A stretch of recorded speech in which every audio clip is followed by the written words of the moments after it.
Everyone welcome back to my channel. कल हो गया था एग्रीकल्चर स्ट्रेटजी तक, टेक्निक हो गए थे।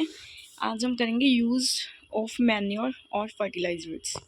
मैन्योर का यूज़ और फर्टिलाइजर्स का प्रॉपर यूज़ करना मैन्योर का या फर्टिलाइजर्स का इम्पॉर्टेंट एलिमेंट है जो हमारी लैंड की फर्टिलिटी को अच्छा करता है। कांस्टेंट कल्टीवेशन ऑफ लैंड जो होती है, कांस्टेंट कल्टीवेशन होती है लैंड की और डिस्ट्रक्शन हो जाता है, नाइट्रोजन कम हो जाता है, फॉस्फोरस पोटाश कम हो जाता है। इसलिए मैन्योर को इंडिया में 2 टाइप में डिवाइड किया गया है, ट्रेडिशनल सोर्स और केमिकल फर्टिलाइजर्स।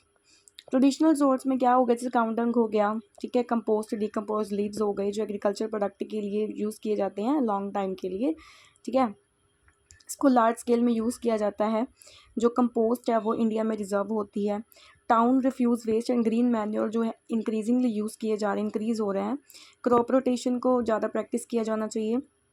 पर जो ये सारे मेथड्स हैं वो एक एग्रीकल्चरल प्रोडक्शन को इंक्रीज़ करने के लिए सफिशिएंट नहीं है। इसको करने के लिए हमें केमिकल फर्टिलाइजर्स का भी यूज़ करना बहुत ज़रूरी है। केमिकल फर्टिलाइजर्स का यूज़ क्यों किया जाता है? इंक्रीज़ करने के लिए प्रोडक्टिविटी, ठीक है, इंक्रीज़ करने के लिए nutri power of agriculture area और मल्टीपल क्रॉपिंग के लिए ताकि इनेबल हो सके। High yielding variety crops like wheat rice इनका यूज़ करके इसके केमिकल फर्टिलाइज़र बहुत ज़रूरी है, ठीक है। इसमें डेटा दिया हुआ है कि केमिकल फर्टिलाइज़र का इंडिया में यूज़ 1951 में 39,000 टन था और अब 90%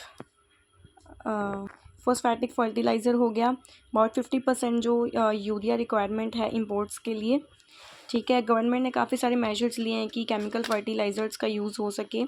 restrictions on sale of chemical fertiliser, जो रिस्ट्रिक्शंस लगाई गई थी केमिकल फर्टिलाइज़र के ऊपर वो रिमूव कर दी गई हैं। जो स्मॉल एंड मार्जिनल फार्मर्स हैं उन्हें क्रेडिट भी दिया जाता है ताकि वो भी केमिकल फर्टिलाइजर्स का यूज़ करें। नंबर ऑफ़ रिटेल शॉप्स भी किए गए हैं ताकि ज़्यादा से ज़्यादा इनका यूज़ हो सके, ठीक है। बैलेंस्ड यूज़ करना बहुत ज़रूरी है, ठीक है। अगर ज़्यादा हो जाएगा तो भी प्रॉब्लम हो सकती है, ठीक है। HY high yielding variety seeds का यूज़ करना जिससे काफ़ी इम्प्रूवमेंट होगी हमारी एग्रीकल्चर प्रोडक्शन में। प्लांट प्रोटेक्शन बहुत इंपॉर्टेंट है। सॉइल की इम्प्रूवमेंट होना, जैसे सॉइल कंजर्वेशन भी एक स्टेप है। और reclamation of alkaline and saline land, reclamation of ravine areas, ठीक है। इसके लिए जो ड्रॉट प्रोन एरिया प्रोग्राम भी स्टार्ट किया गया है, डेजर्ट डेवलपमेंट प्रोग्राम भी स्टार्ट किया गया है, ठीक है। और वाटरिंग इरिगेशन आ गया।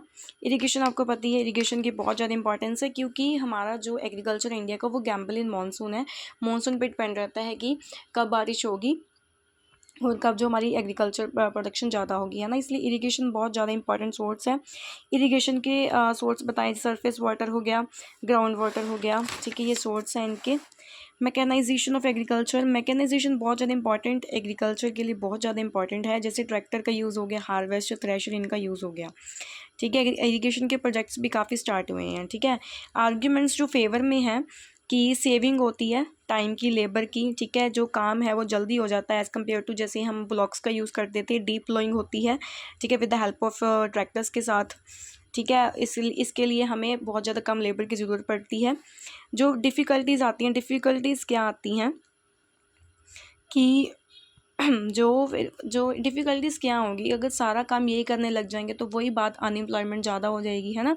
इसके लिए सबसे बड़ी प्रॉब्लम यही है कि अच्छा है कि डेवलपमेंट हो रही है, ठीक है, लेकिन जो अनएम्प्लॉयमेंट है वो भी बहुत ज़्यादा हो रही है, ठीक है। प्रोग्रेस हो रहा है मैकेनाइजेशन का, कंप्लीट मैकेनाइजेशन नीदर पॉसिबल है ना ही ज़रूरी है, ठीक है। जो डिमांड है मॉडर्न मशीन्स की वो बहुत ज़्यादा हो रही है अब, ठीक है, इसलिए जो अनएम्प्लॉयमेंट है वो भी ज़्यादा हो रही है। Scientific methods of cultivation use करने चाहिए, ठीक है, जैसे मैन्योर हो गया, इरिगेशन हो गया, ताकि हम मॉनसून पे डिपेंड ना रहें, ठीक है। मेथड्स जो क्रॉप्स के लिए चाहिए, प्रिपरेशन लैंड के, रोटेशन ऑफ क्रॉप्स हो गया, ठीक है, ये सभी इसके लिए बहुत ज़्यादा ज़रूरी हैं। न्यू एग्रीकल्चर इनिशिएटिव्स क्या किए गए, फोकस किया गया हॉर्टिकल्चर पे, फ्लोरिकल्चर पे, एनिमल हस्बेंड्री, फिशरीज़ के ऊपर। स्ट्रेंथनिंग की गई एग्रीकल्चर मार्केटिंग इंफ्रास्ट्रक्चर, अनाज मंडी बोलते हैं।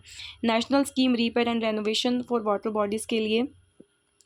Focus on micro irrigation, crop insurance and rural credit, providing more funds agriculture research के लिए, ठीक है। Stress on rural road connectivity के ऊपर, ठीक है। अचीव करना है 4% annual growth in agriculture, availability cheap credit की होनी चाहिए, लॉन्चिंग नेशनल एग्रीकल्चर इंश्योरेंस सभी फार्मर्स के लिए, ठीक है। और किसान कॉल सेंटर्स भी किए गए हैं, डेवलप किए गए हैं, ठीक है।